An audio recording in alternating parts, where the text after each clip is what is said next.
जय हिंद। मैं कर्नल विजय, retired Indian army में 27 साल था। अपने करियर में, स्टूडेंट लाइफ और आर्मी करियर में मैंने बहुत सारे सिचुएशंस और एग्ज़ाम्स फेस किए हैं और ऐसे बहुत लोगों से भी मिला जो कि इनिशियली स्टूडेंट लाइफ में बहुत अच्छे थे और ऐसे लोगों से भी मिला जो इनिशियली स्टूडेंट लाइफ में बहुत अच्छे पढ़ाई में नहीं थे, लेकिन बाद में उन्होंने सर्टेन टेक्निक्स अडॉप्ट किया और उन टेक्निक्स के मदद से वो अपने करियर में बहुत अच्छा करने लगे।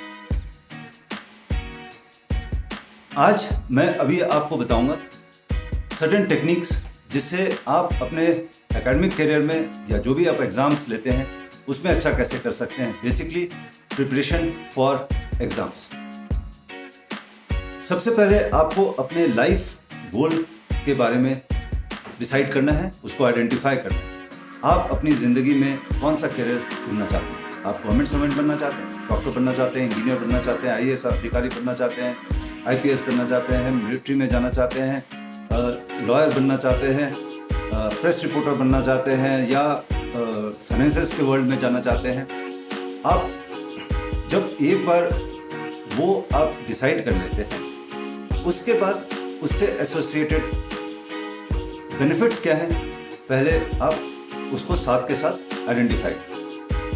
एसोसिएटेड बेनिफिट से मेरा मतलब है सैलरी और प्रिविलेजेस। अगर आपको गवर्नमेंट सर्वेंट की सैलरी एक्सेप्टेबल है, आप एक गवर्नमेंट जॉब में लगकर फिक्स सैलरी के साथ आपको लगता है मैं देश सेवा कर रहा हूँ और ये फिक्स सैलरी में मैं खुश रहूँगा, तो आप उसको आइडेंटिफाई करिए। यदि आपको लगता है नहीं, मुझे फाइनेंशियली ग्रो करना बहुत ज़रूरी है और मुझे ऐसे वर्ल्ड में जाना है जहाँ पे फाइनेंसेस बेहतर रहें मेरे, तो आप प्राइवेट सेक्टर या फिर बिजनेस में उतर सकते हैं। जो भी प्लान आप बनाते हैं और जो भी आप अपने करियर में करना चाहते हैं, अगर जितनी जल्दी आप उसको आइडेंटिफाई कर लेंगे, उतना ज़्यादा चांस आपका उस करियर में सक्सेसफुल एंट्री और बाद में सक्सेस होने का चांस रहेगा।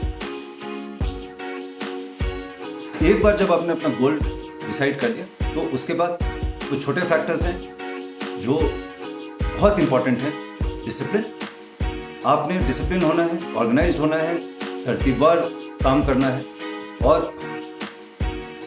उसकी तरफ बढ़ना है। बिना डिसिप्लिन के आज तक कोई भी सक्सेस स्टोरी नहीं हुई। एक बार आपने जब डिसाइड कर लिया, तो उसके बाद आप को पूरे डिटर्मिनेशन के साथ उस गोल की तरफ काम करना है और एक अपने लिए टाइम प्लान बनाना है और जो टाइम प्लान और टाइम लाइन आप डिसाइड करते हैं, उसका इफेक्टिव टाइम मैनेजमेंट करते हुए आपने उसको अचीव करना है।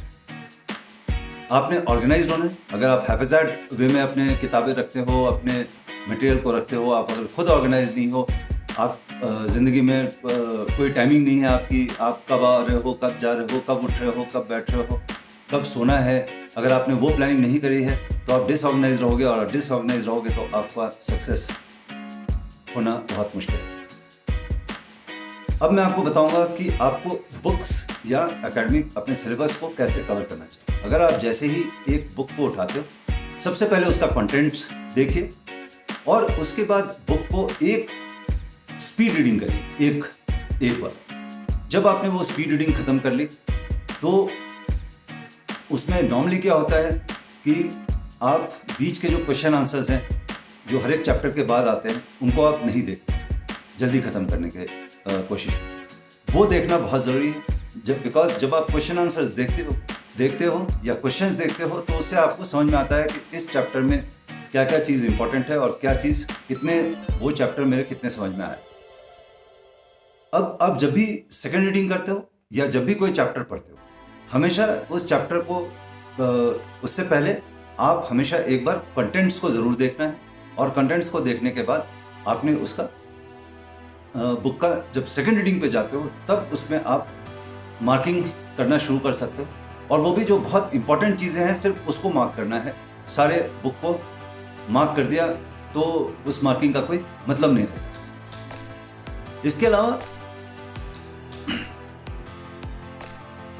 मॉक टेस्ट बहुत बहुत बहुत इम्पोर्टेंट। अगर आपने मॉक टेस्ट नहीं लिया तो आप चैप्टर को पढ़कर आपको लगेगा कि आपके पास बहुत नॉलेज है, लेकिन जब वही नॉलेज क्वेश्चन आंसर फॉर्म में आएगा तो आप उस नॉलेज को उस फिक्स टाइम में, जो लिमिटेड टाइम है, उसमें आप आंसर अच्छे से नहीं कर पाओ। और अगर आपने क्वेश्चन पेपर्स सॉल्व किए हुए हैं, sample question papers, previous years question papers, उसको अगर आपने सॉल्व किए हुए हैं तो आपके लिए वही सब्जेक्ट बहुत इजी हो जाएगा जब वो एग्ज़ाम में आए। और हर एक सब्जेक्ट के एक लिमिटेड क्वेश्चन बैंक है। हाँ, कुछ सब्जेक्ट होते हैं जो वास्ट होते हैं, उसमें हो सकता है 200-300 क्वेश्चन हो जाए। कुछ सब्जेक्ट्स हैं या चैप्टर्स हैं जिसमें उतने ज़्यादा क्वेश्चन नहीं होते, उसमें हो सकता है 20-25 क्वेश्चन ही बने। लेकिन अगर आपने एक बार क्वेश्चन बैंक को सॉल्व कर लिया तो उसके बाद आपका कॉन्फिडेंस लेवल, आपका टाइम प्लानिंग बहुत ही बेहतर हो।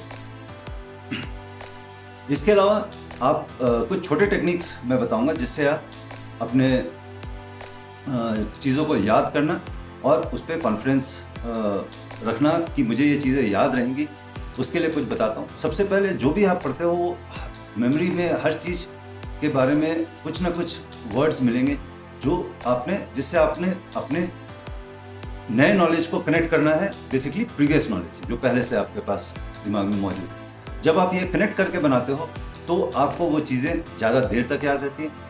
और किसी भी सब्जेक्ट को या किसी भी टॉपिक को जब आप पढ़ते हो तो उसका रिवीजन। उसके अलावा राइमिंग वर्ड्स का इस्तेमाल कर सकते हैं, आप एब्रिविएशंस का इस्तेमाल कर सकते हैं, जैसे विबग्योर का इस्तेमाल करते हैं स्पेक्ट्रम के कलर्स को याद रखने के लिए। उसी तरह से आप अपने एब्रिविएशंस बनाइए और उन एब्रिविएशंस को यूज़ करते हुए आप चीज़ें याद रखिए। इसके अलावा कॉम्बिनेशन ऑफ वीडियो, ऑडियो और टेक्स्ट एंड डायग्राम्स जब आप यूज़ करते हो तो आपको चीज़ें ज़्यादा याद रहती हैं। वो क्यों याद रहती हैं वो मैं आपको आगे बताऊंगा in the part 2 of the lecture, जिसमें कि मैं ये बताऊंगा कि ब्रेन आपका कैसे फंक्शन करता है। मॉक टेस्ट अगेन फाइनली मैं इंसिस्ट करूंगा, मॉक टेस्ट लेना बहुत ज़रूरी है। और जब अगर आप ट्रायल करके देखेंगे, मैंने खुद करके देखा हुआ है, आप एक बार उसी टेस्ट को लीजिए, उसी पेपर को दोबारा जब आप एक हफ्ते बाद दोहराएंगे तो फर्स्ट टेस्ट में अगर आपके 30 मार्क्स आ रहे हैं तो सेकंड टेस्ट में आपके 60 to 70% मार्क्स आएंगे, और जब आप तीसरी बार उसको दोहराओगे तो 90 से प्लस में मार्क्स आएंगे। आई एम वेरी श्योर ये वीडियो आपके लिए यूजफुल रहेगा और ऐसे वीडियोस मैं आपके लिए लेकर आता रहूँगा। आपका colonel Vijay Dwivedi, retired. Thank you, best wishes, Jai Hind.